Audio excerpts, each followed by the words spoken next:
bro. Stop interviewing these people after they cry, Joe Rogan. Please. Hey, Dave. Please. You're gonna do it again, man. Please. Name your favorite fighter right now. He's probably gonna do it. Yeah.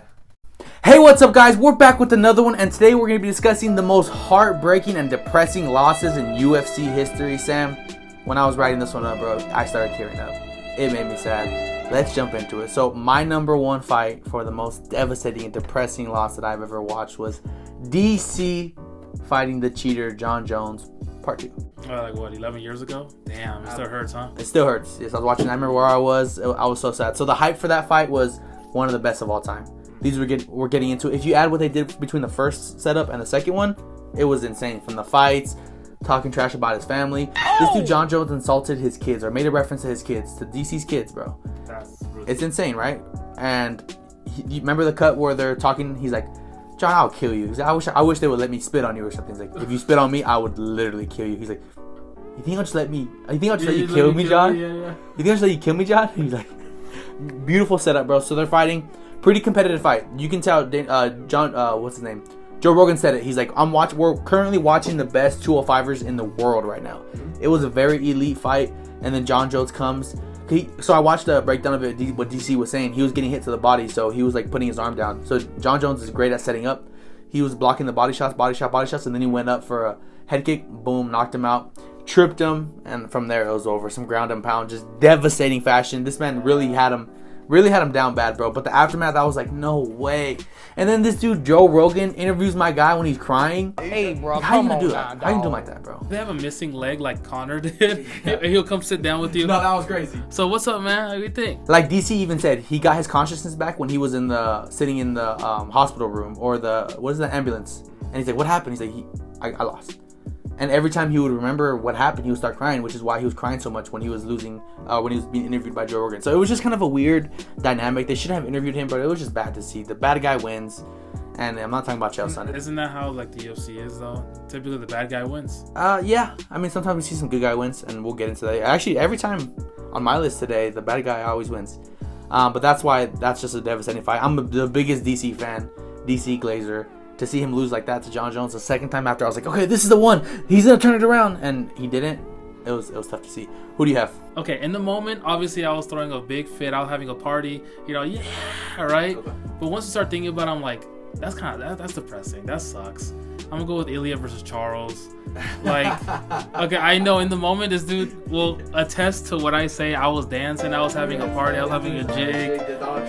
Yes. But listen, many months have passed, and I'm like, I watch it, and I'm like, damn, dude, he killed this guy, and it is depressing because honestly, like you said, the bad guy typically wins, and Ilya's not that bad of a person, but his attitude is like, he's a villain. Yeah, he's a villain, and Charles is a great guy. Everyone loves him. He even, let's say you guys have beef, he'll still congratulate you. He'll still tell you what's up. We're good, you know.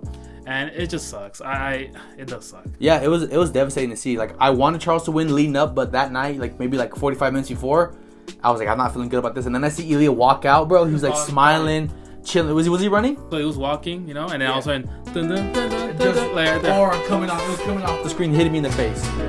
Ayo. I was like, oh no, it's over for Charles. Charles attacks. He goes in. He tries to walk people down. You can't walk Ilya down, bro. That was just bad. Yeah, that was definitely a sad fight to watch.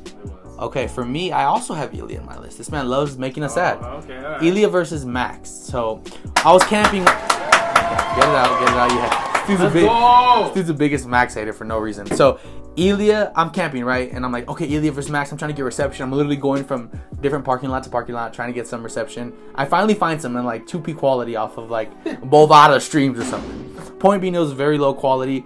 And I'm watching him. Okay, pretty competitive. I'm like, oh my gosh, Ilya's kind of cooking him a little bit in the third round. But Max had his way in the first round, and then the second round was a bit more competitive. I thought it was 2-1 Max. I know you think it was 2-1 Ilya. Irrelevant, right? So they're fighting, and then Ilya just knocks this dude out, hunts him down, knocks him. I'm like, there's no way. We've never seen him get knocked down, technically. Obviously, Justin Gaethje knocked him down, but they didn't count it. But this man knocked him out cold. I'm like, no way, dude. This dude's doing it to everybody I love. He cooked Volk, and they did. Bro, it was tough to see. It was super. I remember I was in LAX picking up a friend, and I was watching it like this. They were trying to talk to me. I was just like, all right, yeah, whatever, man. Right? And then, like, I saw that. Like, they said his eyes glowed up after one punch. Then he backed up a little bit, and I was like, he's going to hunt him down. This is GG. He's hunt him down. He just went, bam! Like that, yeah. Let's go! Wow. Yeah, that was devastating. I'm depressing. But Mac's going to get his lick back at 155. Mark my words. Don't mark my words. I hope he does. Do I think he does? No. Do I want him to try? No. Yeah. Is he probably going to try? Yes, and I will be rooting for him there. So, sad day for me that day. You're going to have 2 heartbreak losses that day. Yeah, definitely. So, for me, I have Islam versus Volk 2. Okay. The first fight, it was competitive. Why are you laughing, man? I'll tell you why I'm laughing a little bit. Okay, all right. So the first fight was very competitive. It's people thought maybe Volk won, but I think Islam for sure won, 100%. But on the second fight, he came off the couch. He was all chunky, and it was just like it was so depressing. That head kick KO was so sad. And Volk is such a legend. He's such a great guy. He's a good guy, but it wasn't good enough. Yeah. And that's what happens when you take 10 days notice, man.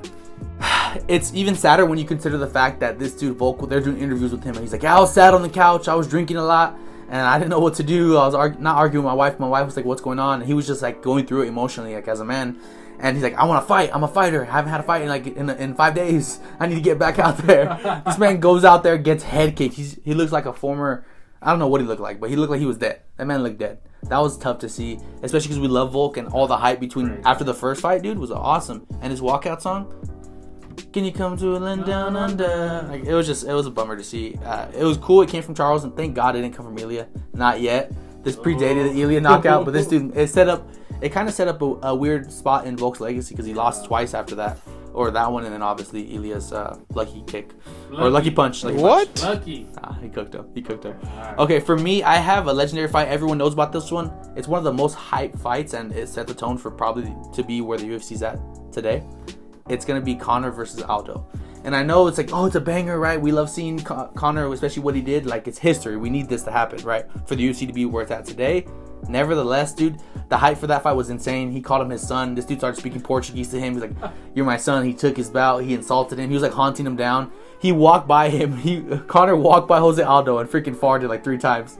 And then Aldo he's just trolling this dude psychologically, physically, mentally, just in his head. For him to go out there and knock him out like that. And at that point, Jose Aldo was the most dominant 145er ever. He had like 8 title defenses. Cooking everybody. No one could touch him. And Conor beat him in 44 seconds or something crazy like that? 13 seconds. 13 seconds.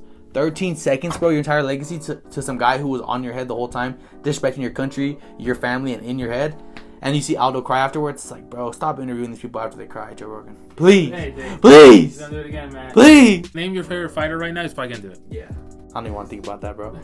Who do you have for your third one? Man, this one's depressing, man. But it has a good story at the end, right? Okay. So Tony versus Justin.